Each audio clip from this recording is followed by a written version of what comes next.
நாம் அன்றாடம் சமையலில் சேர்த்துக்கக்கூடிய காராமணி செடி இது பாருங்க, இயற்கையாக விளைஞ்சிருக்கு. பச்சையாகவே சாப்பிட்டாலும் அவ்வளோ ஒரு டேஸ்ட்டாக இருக்குது. நான் சாப்பிட்டு பார்த்தேன், ரொம்ப சிறப்பாக இருக்குது. இத்தினூண்டு செடியிலேயே காய் முளைச்சிருக்கு பாருங்கள் இங்கே. ஏன்னா மண்ணோட தன்மை அப்படி இருக்குது. ஹாய் ஃப்ரெண்ட்ஸ், நம்ம வந்திருக்கிற ஒரு சின்ன ஃபார்மில் இவ்வளவு விஷயங்கள் நிரம்பியிருக்கு. எவ்வளவு மகத்துவமான செடிகள், நம்ம இது வரைக்கும் பார்க்காத கேள்விப்படாத செடிகள்லாம் நம்ம இதில் மூலிகை ரகசியம்லாம் இதில் தெரிஞ்சுக்கிட்டோம். இந்த பதிவு ரொம்ப சிறப்பாக இருக்கும்னு நான் நம்புகிறேன். இதை மாதிரி மேலும் மேலும் நிறைய பதிவுகள் போடுறதுக்கு உங்களோட சப்போர்ட் தேவை. நம்மளோட சேனலை சப்ஸ்கிரைப் பண்ணாதவங்க சப்ஸ்கிரைப் பண்ணுங்கள், லைக் பண்ணாதவங்க லைக் பண்ணுங்கள். வீடியோ பிடிச்சிருந்தா லைக் பண்ணுங்கள். வீடியோ ரொம்ப பிடிச்சிருந்ததுன்னா மறக்காமல் ஷேர் பண்ணுங்கள். பாருங்கள், இந்த ஒரு சின்ன ஃபார்ம் லேண்டில் எவ்வளவு விஷயங்கள் பாருங்கள், எவ்வளோ அற்புதமாக இருக்குது பாருங்கள். இந்த காலநிலையை மக்கள் மாற்றவில்லை, இயற்கையை மாறாமல் அப்படியே பாதுகாத்துட்டு வராங்க. இயற்கை தான் மக்களுக்கு, மனிதனுக்கு எப்பவும் உற்ற நண்பன் அப்படிங்கிறத நான் இந்த பதிவு மூலமாக சொல்லிக்கிறேன். இயற்கையை பாதுகாப்போம், இயற்கை விதிகளை மாற்றாமல் பார்த்துக்கொள்வோம். நன்றி ஃப்ரெண்ட்ஸ். வீடியோவில் நம்ம ஒரு கோழியை பார்த்துட்ருக்கோம். இந்த கோழியை ஒரு அபூர்வ வகையான கோழி அப்படின்னு சொல்கிறாங்க. இந்த கோழியை இவங்க சமையலுக்கு பயன்படுத்துகிறாங்க. இந்த கோழியை அறுத்து பார்த்தா இது உடம்புலேருந்து வர ரத்தமும் கருப்பாக இருக்குமா, இதோட சதை பகுதி அதுவும் கருப்பாக இருக்கும் அப்படிங்கிறாங்க. கோழியோட நிறமே கருப்பாக இருக்குது பாருங்கள். ஒரு அபூர்வமான கோழி இனம் இது. இதை நான் கேள்விப்பட்டதே இல்லை. இங்கே நேரில் பார்க்குறோம் பாருங்கள். உங்களுக்காக நான் பதிவாக போடுறேன் பாருங்கள். இப்போ நாம் பார்த்துட்ருக்கிற இந்த தாவரம் ஒரு கீரை வகையை சேர்ந்தது. இதை இங்கே அன்றாடம் உணவுலையும் பயன்படுத்திட்டு வராங்க. கலரே பாருங்கள், ஒரு வித்தியாசமாக இருக்குது. இதோட பேரெல்லாம் என்னன்னு தெரியல, ஆனால் வளர்த்துட்டு வராங்க. இதை சமையலையும் பயன்படுத்திட்டு வராங்க. இதுலேயும் நிறைய சிறப்பம்சங்கள்லாம் இருக்குது, நிறைய மருத்துவ குணங்கள் இருக்குது அப்படின்னு சொல்கிறாங்க. பாருங்கள், நெல்லி செடி ரொம்ப சிறுசாக இருக்கும்போது எப்படி இருக்குது பாருங்கள், என்ன அழகாக இருக்குது பாருங்கள். அழகாக அடுக்கி வச்சுருக்காங்க, நட்டு வச்சுருக்காங்க. இதுதான் மரமாகி நமக்கு கனியை கொடுக்குது. நம்ம கனியையும் பார்த்தோம். ஒன்று ரொம்ப சுவையாகவும் சைஸ்லேயும் ரொம்ப பெருசாகவும் வித்தியாசமாகவும் இருந்தது. ஒரு நெல்லிக்காயை சாப்பிட்டு ஒரு டம்ளர் தண்ணி குடிச்சிட்டோன்னா அரை நாள் வரைக்கும் பசியே எடுக்காது அப்படின்னு சொல்கிறாங்க. நாம் எல்லோரும் நம்ம ஊரில் நிலக்கடலை சாப்பிட்ருப்போம். ஆனால் இங்கே இவங்க தோட்டத்தில் விளைஞ்ச நிலக்கடலையே இப்போ பார்ப்போம். பாருங்கள், முத்து முத்தா என்ன அருமையாக இருக்குது பாருங்கள். நிலக்கடலை சாப்பிட்டு பார்த்தா ரொம்ப அருமையாக இருக்குது, ரொம்ப தித்திப்பாக இருக்குது, அருமையான டேஸ்ட்டு, நிறைந்த சத்துக்கள் நிறைந்த ஒரு நிலக்கடலை இங்கே விளையிறது பாருங்கள். எல்லோரும் பாருங்கள்.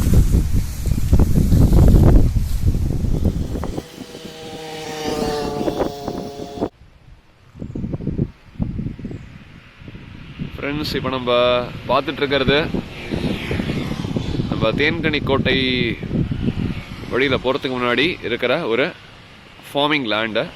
இங்கே சாமந்தி விளை வச்சுருக்காங்க பாருங்கள், எவ்வளோ அழகாக பூத்துருக்கு சாமந்தி.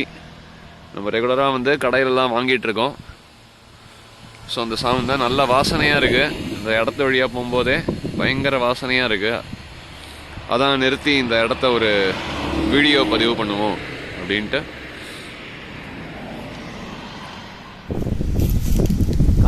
ஃப்ரெண்ட்ஸ், நாம் இப்போ பார்த்துட்ருக்கிறது நம்ம ஊர்லலாம் பார்த்துருப்போம். எல்லோரும் வேக வச்சு நீளமாக ஒரு கிழங்கை விற்றுட்ருப்பாங்க, குச்சி கிழங்குன்னு சொல்லுவாங்க. அந்த குச்சி கிழங்கு விளையிற செடி இது. பார்த்துக்கோங்க, இதுதான் அந்த குச்சி கிழங்கோட செடி.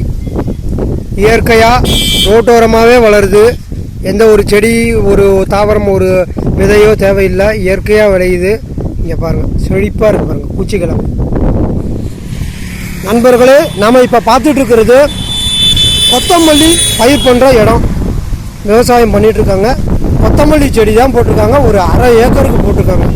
இங்கே பாருங்கள், இந்த இடத்துக்கு வந்தாலே கொத்தமல்லி வாசம் நமக்கு மனசெல்லாம் வீசுது. நிறைஞ்சு வாசம் அடிக்கக்கூடிய ஒரு இடத்துக்கு நம்ம வந்திருக்கோம். நிறைய கொத்தமல்லி செடிகள் விதைச்சிருக்காங்க. இங்கே பாருங்கள், கொத்தமல்லி செடி ஒரு அரை ஏக்கருக்கு கொத்தமல்லி விவசாயம் இங்கே பண்ணிகிட்ருக்காங்க இந்த ஃபார்ம்லேண்டில்.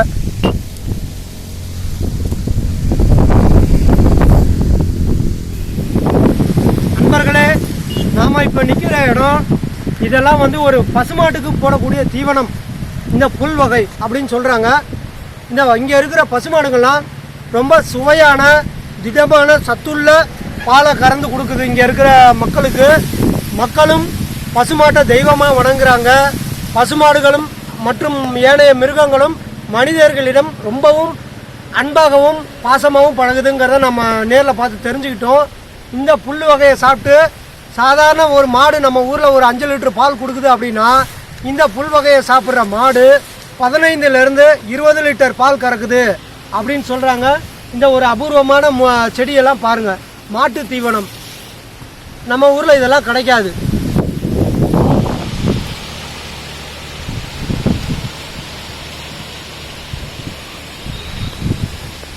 ஃப்ரெண்ட்ஸ், நம்ம தினம் சாம்பார், ரசம், கறி, கூட்டு எத்தனையோ வகை வகையாக செஞ்சு சாப்பிட்றோம். ஒரு அரிசி சாதத்துக்கோ இல்லை ஒரு கோதுமை ரொட்டிக்கோ ஏதோ ஒரு உணவு நம்ம சைடிஷ் செஞ்சு சாப்பிட்றோம். அது எல்லாத்துக்குமே முக்கியமான ஒரு மூலப்பொருள் தேவை. அது என்னன்னு கேட்டிங்கன்னா துவரம்பருப்பு.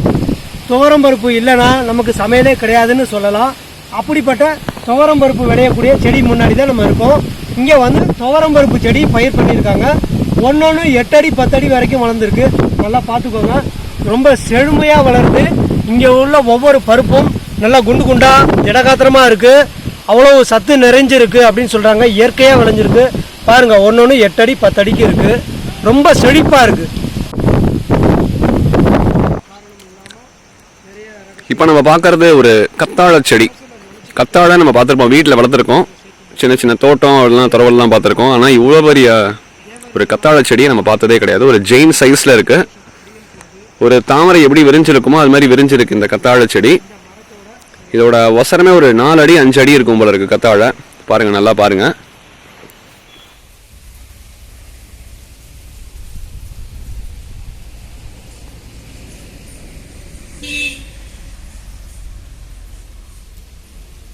நெல்லிக்காய் பார்த்தோம்ல, பறித்து சாப்பிட்டுட்டு இருக்கோங்க. ரொம்ப சுவையாக இருக்குது, சான்ஸே இல்லை. அதே மாதிரி என்னடா கிணத்து முன்னாடி உட்காந்து நெல்லிக்காயை பற்றி பேசுகிறேன்னு நினைக்காதீங்க.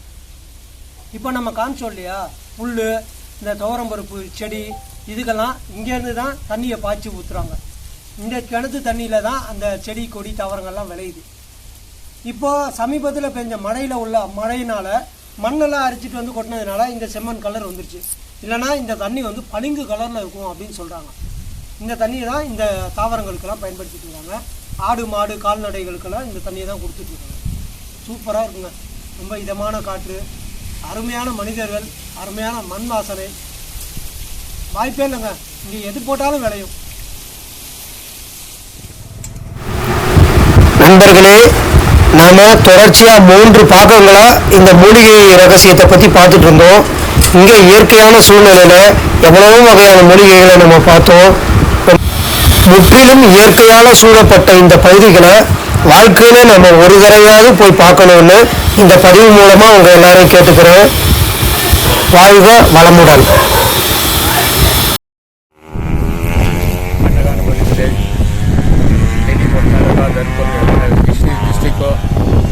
மெட்ராஸ் ஸ்டேட்டோ செடி வந்து ஒரு 50 வெரைட்டி செடி இருக்குது. ஷோ செடி, ரோஸ் செடி, மூலிகை செடி ஒரு 50 வெரைட்டி இருக்குது.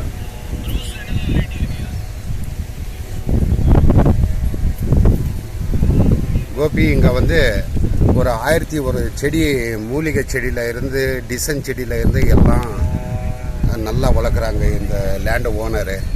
இப்படி இருக்கிறதுனால இங்கே எல்லா நர்சரிக்கும் நிறையப்பட்ட ஆளுங்கள்லாம் இங்கே வராங்க.